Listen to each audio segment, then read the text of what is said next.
प्यारे बच्चों, स्वागत है आप सभी का आपके अपने यूट्यूब चैनल टॉपर्स एकेडमी पर। जैसा कि आप लोगों को पता है कि पिछले काफी ज्यादा दिनों से डिमांड थी बच्चों की और बच्चे कमेंट भी कर रहे थे, इस तरह एक स्ट्रेटजी वीडियो लेके आइए। आपने कैसे सीजीएल 4 बार क्लियर किया या फिर आपने सीजीएल में ऑल इंडिया रैंक 198 कैसे सिक्योर की, एक आप अपनी स्ट्रेटजी वीडियो लेके आइए। तो आज वही चीजें हम डिस्कस करने वाले हैं कि हमको क्या क्या चीजें करना चाहिए और क्या क्या चीजों से बचना चाहिए। तो सबसे पहले मैं आपको बताऊं कि कुछ चीजें ऐसी हैं, सबसे पहले आपको इसका बैकग्राउंड जानना चाहिए कि हाँ एसएससी जैसे एग्जाम का उसका सिलेबस क्या होता है। तो मैं आपको पहले बताता हूँ कि इसका सिलेबस क्या है। ठीक है, आप देखिएगा। सबसे पहले देखिए, इसमें 2 टियर एग्जाम होता है आपका, एक होता है टियर 1 और एक होता है टियर 2। जो टियर 1 होता है एसएससी का, इसमें क्या होता है, पहले इसके पहले क्या होता था कि जो आपका पेपर होता था 60 नंबर का होता था। उसमें चाहो तो आप 2 मिनट में पूरा मैथ्स कंप्लीट कर डालो, बाकी टाइम आप रीजनिंग करो, या फिर 2 मिनट में आप पूरी जीके करके बाकी टाइम में आप मैथ्स करते रहो, चीजों को कर सकते हो। बट अभी क्या हुआ है ना, पूरा पैटर्न चेंज हो गया है। सेक्शनल टाइमिंग एसएससी सीजीएल में भी इंट्रोड्यूस हो गई। तो सेक्शनल टाइमिंग में होता क्या है कि देखो, आपके टोटल क्वेश्चंस कितने होंगे, तो जीके के भी 25, रीजनिंग के 25 होंगे, जीके के भी आपके 25 के होंगे, मैथ्स के भी 25 होंगे और इंग्लिश के भी आपके 25, यानी टोटल 100 क्वेश्चन आपके टोटल जो क्वेश्चन रहने वाले हैं वो 100 रहने वाले हैं। और जो टोटल आपको मार्क्स जो होंगे ये आपका 50-50 नंबर का, यानी 200 नंबर का आपका क्या होगा, पेपर होगा। इसके अलावा आपको जो टाइम मिलेगा ना, 60 मिनट मिलता है, यानी कि 1 आवर मिलता है। बट सबसे बड़ी बात यह है इस बार कि आपको केवल हर एक सेक्शन को सॉल्व करने के लिए केवल और केवल 15 मिनट का टाइम मिलने वाला है। चाहे आप जी के 2 मिनट में आपने कर लिया तो भी आपको 13 मिनट तक बैठ के वेट करना पड़ेगा। अगर आपने इंग्लिश 5 मिनट में कर लिया तो बैठ के 10 मिनट तक वेट करना पड़ेगा। और अगर आप ये सोचो कि लाओ जी के हम 5 मिनट में कर लें और जो बचा हुआ टाइम है इसको मैथ्स पे स्विच कर दें, तो अब नहीं कर पाओगे। ठीक है, तो ये है सेक्शनल टाइमिंग और ये चीजें। इसके अलावा अगर आपसे हम बात करें कि मेंस का सिलेबस क्या होता है, तो मैं मेंस के पैटर्न की अगर आपसे बात करूं तो यहाँ आप देखिएगा, मेंस के लिए मेंस में 2 सेक्शन होता है आपका। पहले तो सेक्शन 1 होगा। ठीक है, सेक्शन 1 का मतलब क्या हो गया, सेक्शन 1 में जब आप मेंस का पेपर देते हो तो कंटिन्यू आपका वो 2.25 घंटे तक चलता है, यानी 2 घंटे 15 मिनट तक चलता है। स्टार्टिंग के 1 घंटे क्या होगा, 30 क्वेश्चन मैथ्स का आएगा और 30 क्वेश्चन रीजनिंग का आएगा। 60 नंबर का पेपर होता है, 60 क्वेश्चन का पेपर होता है और एक जो क्वेश्चन होता है आपका 3 नंबर का, यानी कि 180 नंबर का पेपर। और इस बार भी सेम चीज रहने वाली है कि 30 क्वेश्चन आपके मैथ्स के लिए मिलेंगे और 30 क्वेश्चन आपको किसके लिए मिलेंगे, रीजनिंग के लिए मिलेंगे। इसके अलावा इंग्लिश का सेक्शन होता है। तो ये है जनरल ओवरव्यू आपका पेपर का कि हाँ पेपर का पैटर्न कैसे होता है, किस तरीके से आप पेपर को सॉल्व करते हैं। अब मैं आपको बताता हूं कि पैटर्न क्या होता है और मैंने क्या पैटर्न फॉलो किया था, किस तरीके से आज भी मुझे कॉन्फिडेंस है कि अगर मैं 2 साल बाद भी अगर मैं आज सीजीएल जैसे एग्जाम में बैठूं तो मैं इसको आसानी से क्लियर कर सकता हूँ। देखिए, सबसे पहले क्या होता है कि एसएससी में आपको मैंने जैसे कि बताया कि आपको टोटल जो सिलेबस होता है 4 होता है। एक मैथ्स आता है, रीजनिंग आता है, फिर इंग्लिश वाला पोर्शन होता है और इसके अलावा क्या होता है, जीके पोर्शन होता है। यही टोटल आपके 4 सब्जेक्ट होते हैं। इन चारों के बारे में एक डिटेल्ड स्टडी आपको जाननी चाहिए। तो आज मैं क्या करने वाला हूं, आज मैं आपको मैथ्स और रीजनिंग के लिए डिटेल स्टडी बताऊंगा और अगली वीडियो में फिर आपकी जो आएगी उसमें मैं आपको बताऊंगा कि इंग्लिश और जीके में कैसे मैक्सिमम स्कोर करें।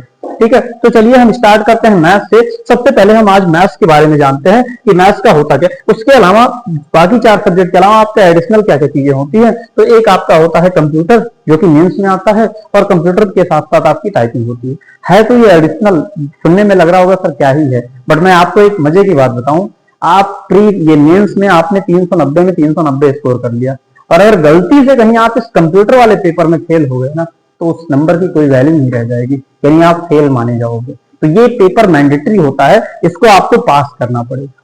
ठीक है, अब बढ़ते हैं हम एक एक करके हर एक सब्जेक्ट की तरफ। तो सबसे पहले हम मैथ्स की तरफ देखें तो मैथ्स में क्या क्या चीजें हमको करनी चाहिए।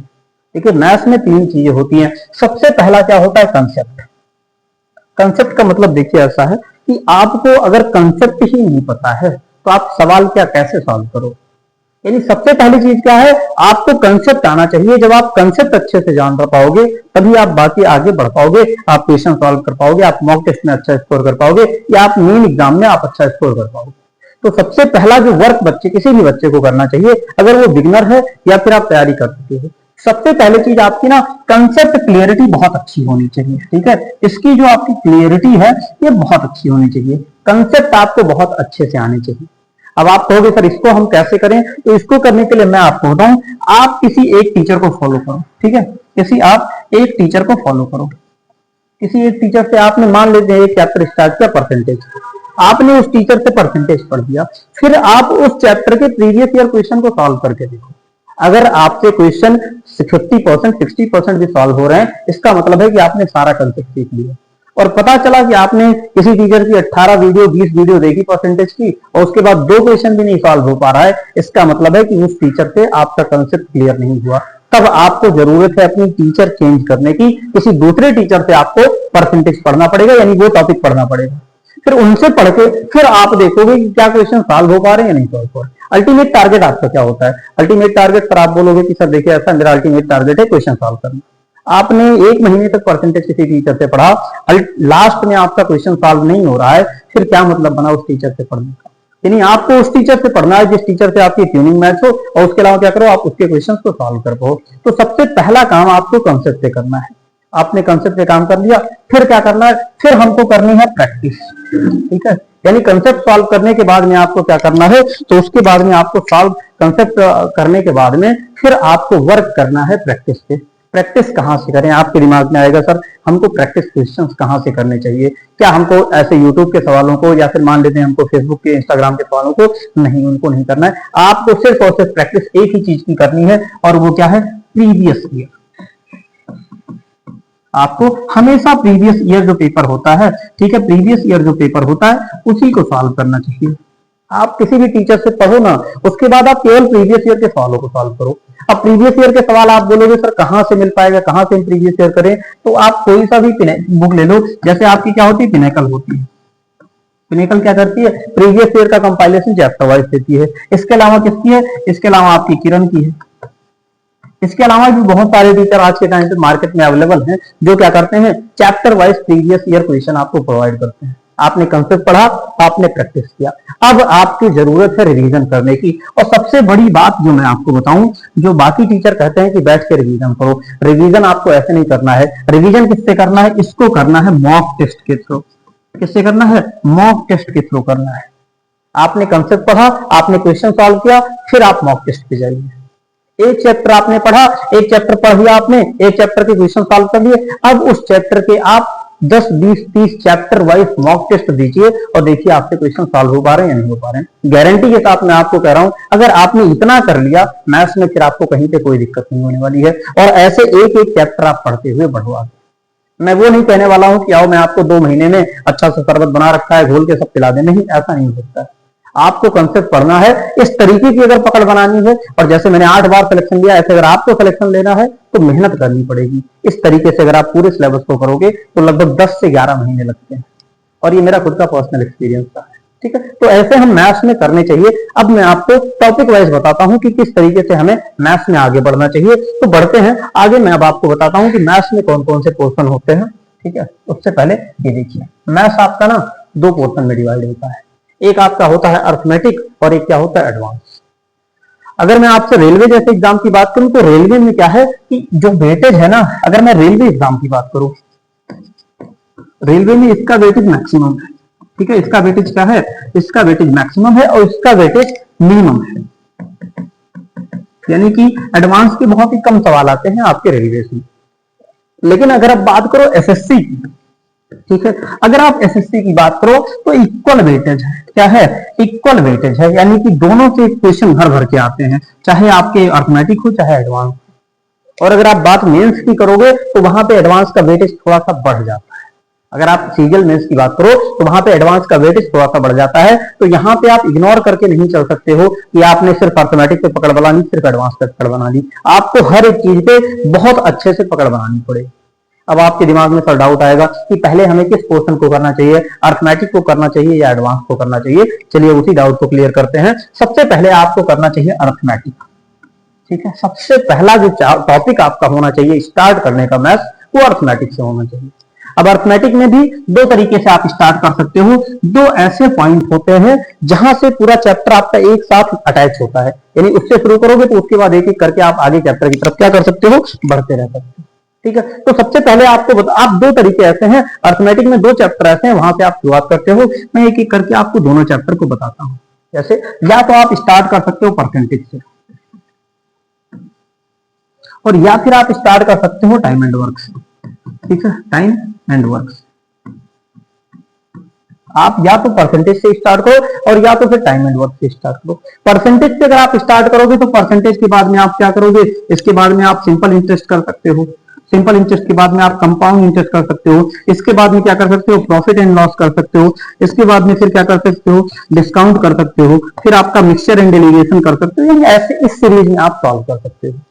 और इसके अलावा अगर आप टाइम एंड वर्क से स्टार्ट करोगे तो यहाँ पे आप कैसे कर सकते हो, आपने टाइम एंड वर्क किया, फिर आप क्या करोगे, फिर आप पाइप एंड सिस्टम करोगे, यानी पानी और टंकी जो होता है तो पाइप एंड सिस्टम हो जाएगा। फिर क्या हो जाएगा, फिर आपका स्पीड डिस्टेंस एंड टाइम हो जाएगा, यानी कि समय चाल और दूरी वाला हो जाएगा। इसके बाद क्या करोगे, तो इसके बाद में फिर आप बोट एंड स्ट्रीम सॉल्व करोगे, ठीक है, बोट एंड स्ट्रीम सॉल्व करोगे, और इसके बाद में फिर आप परसेंटेज करके पढ़ सकते हो। तो अर्थमेटिक जब आपको पढ़ना हो तो आइदर आप परसेंटेज से स्टार्ट करो या तो फिर आप टाइम एंड वर्क से स्टार्ट करो। कुछ बच्चे क्या करते हैं, डायरेक्ट लग जाते हैं मिक्सचर एडिशन सॉल्व करने, या फिर पता चला कि वो लगे पड़े हैं नंबर सिस्टम में। आप नंबर सिस्टम को उतनी प्रायोरिटी नहीं देनी है जितनी प्रायोरिटी आपको या तो परसेंटेज को देनी है या फिर टाइम एंड वर्क को देनी है। अगर इनसे आपने स्टार्ट किया ना तो आप अच्छी पकड़ बना पाओगे, क्योंकि देखो परसेंटेज एकमात्र ऐसा इकलौता चैप्टर है जो अकेले 5 से 6 चैप्टर को कैरी करता है। तो परसेंटेज आपको 1 बाय 1 करके ऐसे आप वीडियोस देखो, मैंने जो कंसेप्ट बताया है, यानी कि इन चैप्टर को आपको पढ़ना है, कैसे पढ़ना है वो मैंने आपको इसके पहले ही बता दिया है, ठीक है। देखिए आप यहाँ पे मैंने सबसे पहले बताया है, आप किसी भी टीचर से कंसेप्ट, ऐसा नहीं है कि आप मेरे से ही पढ़ो, आप किसी भी टीचर से पढ़ सकते हो। आपने सबसे पहले उस चैप्टर का कंसेप्ट पढ़ा, कंसेप्ट पढ़ के खत्म कर लिया। अब जैसे ही कंसेप्ट पढ़ के मान लेते हैं आपने परसेंटेज पढ़ लिया, बच्चे गलती क्या करते हैं, जैसे ही परसेंटेज सॉल्व किया उसके बाद लग जाएंगे प्रॉफिट एंड लॉस पढ़ने, लेकिन वो नहीं करना है, वो स्ट्रेटजी गलत होती है। आपको करना क्या है, तो आपको सबसे पहले क्या करना है, कंसेप्ट पढ़ना है, फिर उस चैप्टर की प्रीवियस ईयर जो रिसेंट के क्वेश्चन है, यानी कि कम से कम 200 से 300 सवाल उस चैप्टर के आपको क्वेश्चन सॉल्व करने हैं। जब आप 200-300 क्वेश्चन सॉल्व कर लोगे, ऐसा करने में मुश्किल से मुश्किल 2 या 3 दिन लगेगा। जब आपने इसको सॉल्व कर लिया, अब उसके आप 2 दिन सेक्शनल मॉक दे लो, ठीक है। आपने क्या किया, आपने 2 दिन सेक्शनल मॉक दिया, 4-5 मॉक टेस्ट दे दिया, फिर आपका वो चैप्टर हमेशा हमेशा के लिए मजबूत हो जाएगा। और यही तरीका मैं अपनाता था। तो इस तरीके से आपको पढ़ना है, और अर्थमेटिक में आप जो है ऐसे पढ़ सकते हो, ठीक है। अर्थमेटिक में चाहे आपने परसेंटेज से स्टार्ट किया या तो आपने टाइम एंड वर्क से स्टार्ट किया, दोनों में से कोई सा भी, जिससे भी आप कंफर्टेबल लगो आप उससे कर सकते हो। आगे बढ़ते हैं। अगर मैं बात करूं कि एडवांस को कैसे पढ़ें, तो मैं अब एडवांस को पढ़ने का आपको तरीका बताता हूं, जैसा मैंने पढ़ा था। देखिए एडवांस में क्या होता है, एडवांस में कई सारे 4-5 चैप्टर आते हैं। आपका ट्रिगो हो गया, आपका अलजेब्रा हो गया, मेंसुरेशन हो गया, ज्योमेट्री हो गया। मैं बच्चों को सजेस्ट करता हूं स्टार्टिंग करने के लिए मेंसुरेशन। अब आप कहोगे सर मेंसुरेशन क्या होता है, इसका मतलब होता है क्षेत्रमिति, ठीक है, इसका मतलब क्षेत्रमिति होता है। इससे आपको शुरुआत करना चाहिए। इससे क्यों शुरुआत करना चाहिए, उसका भी मैं आपको एक रीजन बताता हूं। देखिए आपने 10th में मैथ्स जरूर पढ़ी होगी, और 10th में क्या है कि 10th में एक चैप्टर होता है सरफेस एरिया एंड वॉल्यूम करके, ठीक है, आयतन, क्षेत्रफल और घन करके। वो चैप्टर क्या होता है, उस चैप्टर में आप हर एक चीज को अच्छे से पढ़ते हैं। तो आपने क्योंकि 10th में पढ़ रखा है, तो उसको अगर आप पहले स्टार्ट करोगे ना तो आपकी अच्छी पकड़ होगी। आपने मेंसुरेशन सॉल्व कर लिया, फिर आपको क्या पढ़ना है, फिर आपको ट्रिग्नो पढ़ना है। ट्रिग्नो क्यों पढ़ना है, क्योंकि इसको आप 10th में पढ़ चुके हो। 10th में आपका ट्रिग्नोमेट्री होता है, तो आपने मेंसुरेशन पढ़ा, आसान सा चैप्टर है, फिर आपने क्या कर लिया, ट्रिग्नोमेट्री पढ़ लिया। अब आपकी धीरे धीरे पकड़ बन गई है, ठीक है। आपने ट्रिग्नोमेट्री कर लिया, फिर आपको किसको करना है, फिर आपको अलजेब्रा करना है। क्या करना है, अलजेब्रा करना है। और लास्ट में आपको क्या करना है, लास्ट में आपको करना है ज्योमेट्री। एडवांस के लिए ये बेस्ट स्ट्रेटजी हो सकती है, इससे बढ़िया स्ट्रेटजी और कोई नहीं हो सकती है कि एडवांस को हम कैसे पढ़ें। तो एडवांस को आपको इसी ऑर्डर में पढ़ना चाहिए, क्योंकि आप मेंसुरेशन 10th में पढ़ रखे हो तो आपको आसानी से समझ में भी आएगा। आपने मेंसुरेशन पढ़ दिया, फिर आप ट्रिग्नोमेट्री पढ़ लो, फिर आप अलजेब्रा पढ़ लो, उसके बाद आप ज्योमेट्री पढ़ो। क्योंकि ज्योमेट्री ऐसा है कि ज्योमेट्री पढ़ने में लगभग 20 से 25 दिन लग जाते हैं। जो मैंने बताया कि आपको कंसेप्ट पढ़ना है, पीवाई को सॉल्व करना है, मॉक टेस्ट देना है, तो इसमें कम से कम 20 से 25 दिन लग जाते हैं।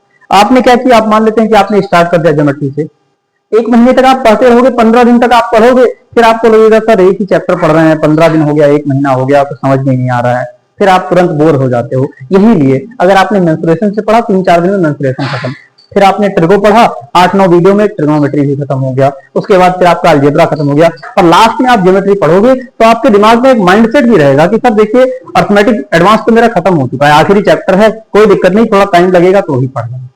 इस ऑर्डर में आपको करना चाहिए। अगर आपने इस ऑर्डर में अगर पढ़ाई करी तो मैथ्स में 90 आउट ऑफ 90 आपका कहीं नहीं गया। और मैंने एसएससी सीजीएल में 3 बार 90 आउट ऑफ 90 मेंस में निकाला है, और सीजीएल 22 क्योंकि तब 200 नंबर 21 सीजीएल 21 200 नंबर का पेपर होता था, उसमें मेरा 182 स्कोर रहा है। मैंने फर्स्ट अटेम्प्ट अपियरिंग में डाला था ग्रेजुएशन में और क्लियर किया था। बाकी प्री में मेरा हमेशा 50 आउट ऑफ 50 रहा है, और मैंने यही स्ट्रेटजी फॉलो की थी। इसी स्ट्रेटजी के साथ मैंने हर बार 50 में 50 स्कोर किया है। ठीक है, तो मुझे लग रहा है कि मैथ्स आपको समझ में आ गया होगा।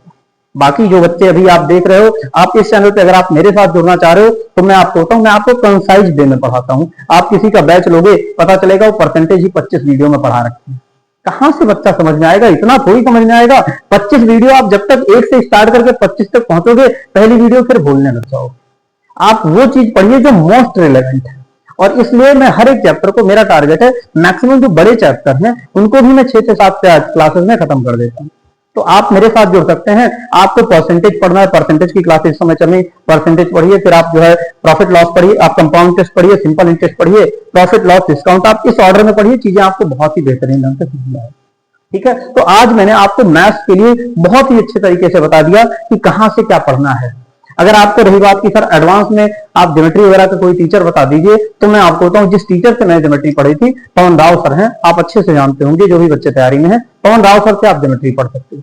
ठीक है, बाकी आपको सर मेंसुरेशन क्या चाहिए, तो आप अर्थमेटिक इस तरीके से पढ़ो जैसे मैंने बताया। आपने सबसे पहले कंसेप्ट करना है, कंसेप्ट करने के बाद में फिर क्या करना है, कंसेप्ट किया, और कंसेप्ट किया उसके फिर एक टीचर से आपने पढ़ा। मान लेते हैं कि परसेंटेज आपने मेरे से पढ़ दिया, अगर मेरे से पढ़ा, फिर आप पीवाई को सॉल्व करने के 200-300 क्वेश्चन। अगर इसके 30-40% भी क्वेश्चन सॉल्व हो रहे हैं, 30 या 40% क्वेश्चन अगर सॉल्व हो रहे हैं, तो इसका मतलब परसेंटेज आपको समझ में आ चुका है। आपका ये मिथ नहीं होना चाहिए कि सर मैंने पढ़ लिया तो 300 क्वेश्चन है तो सारे के सारे लग जाने चाहिए। ये किसी से भी नहीं लगता। आप किसी भी टीचर से पढ़ पाओगे, नहीं लगेगा। अगर फर्स्ट वो में पहली बार आपने कंसेप्ट पढ़ा, 30-40% क्वेश्चन सॉल्व हो रहे हैं, इसका मतलब वो कंसेप्ट आपका क्लियर हो चुका है। बाकी जो आप कहोगे सर इसको 100% कैसे पहुंचाओगे, तो ये तभी पहुंचेगा जब आप उसके प्रैक्टिस, सवालों की प्रैक्टिस अच्छे से करोगे। ठीक है, चलिए आज मैंने आपको मैथ्स की स्टडी बता दी है, मैथ्स कैसे पढ़ना है। ऐसे आने वाले टाइम में, कल परसों में आपको इंग्लिश की, आपको रीजनिंग की और जीएस की हर एक चीज की स्ट्रेटजी वीडियो मिल जाएगी। चलिए आज को यही करते हैं, मिलते हैं कभी अगले वीडियो में। तब तक के लिए बाय बाय।